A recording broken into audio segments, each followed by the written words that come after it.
مسلمہ عقیدہ ہے کہ جو شخص بھی مسیح کے نام پر آئے گا وہ لازماً نبی اللہ ہوگا. پرانا آئے گا یا نیا آئے گا یہ ایک الگ بحث ہے. اور تمہارے اپنے ماننے والے، تمہارے اپنے مفکرین یہ بھی لکھ چکے ہیں کہ ہوگا یقیناً نبی اللہ، اور پرانا نہیں ہوگا، بدن آخر سے ہوگا یا دوسرا شخص ظہور کرے گا، اور مہدی اور عیسیٰ دو الگ الگ وجود نہیں ہوں گے. بس جہاں تک جماعت احمدیہ کا تعلق ہے یہ مسئلہ اتنا واضح، اتنا قطعی، قرآن اور حدیث کی روشنی میں ایسا ثابت شدہ کہ روز روشن کی طرح واضح اور کھلا کھلا ہے. کوئی بھی اس میں شک کی گنجائش نہیں، کوئی اندھیرا نہیں ہے اس کے اوپر. اور 100 سال سے تم ہم سے جھگڑے کر رہے ہو، اور 100 سال سے یک طرفہ جماعت کے اوپر ظلم پر ظلم کرتے چلے جا رہے ہو، اور آج بھی ان ظلموں سے باز نہیں آ رہے. ابھی آج ہی سندھ سے ایک اور اطلاع ملی ہے کہ پہلے سکھر کے امیر کے اوپر حملہ کیا گیا تھا، ان کو زخمی کیا گیا، اس سے پہلے وہاں ایک شہید کر دیے گئے تھے. اب نواب شاہ کے امیر کو آج صبح 11 بجے شہید کر دیا گیا. کیا اس طرح یہ مسئلے طے ہوں گے؟ ایک احمدی شہید کرو گے، 2 کرو گے، 4 کرو گے، 1000 کرو گے، جتنے چاہو شہید کرتے چلے جاؤ. ہم تو یہ جانتے ہیں کہ خدا تعالیٰ انہیں زندہ ہی قرار دیتا ہے اور زندہ ہی قرار دیتا رہے گا. تمہیں توفیق نہیں ہے کہ جسے خدا زندہ کرے تم اس کو مار سکو. ہاں، جسے خدا نے مار دیا ہے اس کو زندہ کرنے کی کوشش کر رہے ہو. تم اس بات میں بھی ناکام رہے ہو، اس میں بھی ناکام رہو گے، اور کبھی عیسیٰ کو زندہ نہیں کر سکو گے. اگر جماعت کو مارنا ہے تو 10 یا 100 یا 1000 آدمیوں کو مارنے سے جماعت نہیں مرے گی. ایک آدمی کو زندہ کر کے دکھا دو، ساری جماعت مر جاتی ہے. اور وہ حضرت عیسیٰ علیہ السلام. اتنا لمبا جھگڑا ہو گیا، 100 سال ہو گئے، دنیا کہیں سے کہیں پہنچ گئی. اور آج سے 100 سال پہلے، اس سے بھی پہلے سے تمہارے علماء یہ کہتے ہیں کہ تم بالکل تباہ حال ہو چکے ہو، اسلام کا نام و نشان تمہیں باقی نہیں رہا. تو عیسیٰ بیٹھے کر کیا رہے ہیں اوپر سے؟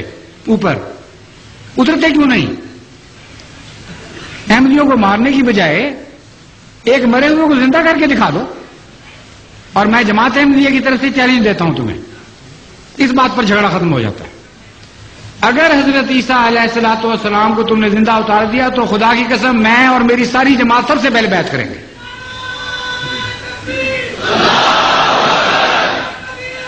سب سے اول بیعت کریں گے. ہم پرانے عقیدوں سے توبہ کر لیں گے،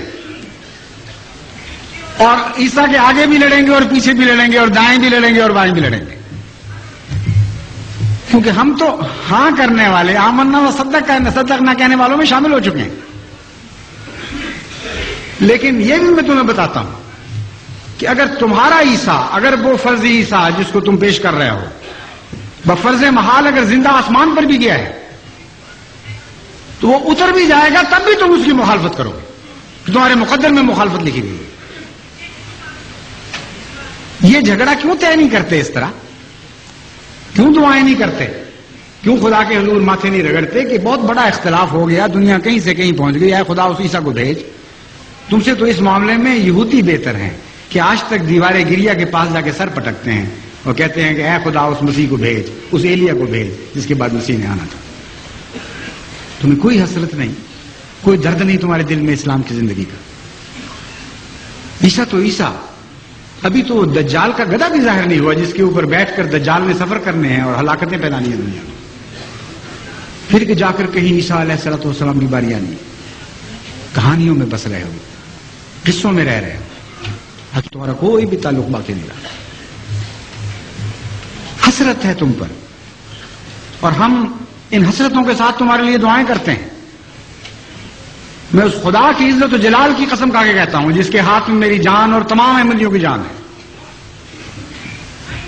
کہ اگر واقعتاً عیسیٰ زندہ ہے اور ہم جھوٹے ہیں تو ہم سب کو ہلاک کر دے اور نیست و نابود کر دے. مگر خدا کی قسم عیسیٰ مر چکا ہے اور اسلام زندہ ہے. آج اسلام کی زندگی تم سے ایک فدیہ چاہتی ہے. وہ کیا ہے؟ عیسیٰ کی موت. اس لیے عیسیٰ کو مرنے دو. اسی میں اسلام کی زندگی ہے. السلام علیکم ورحمۃ اللہ.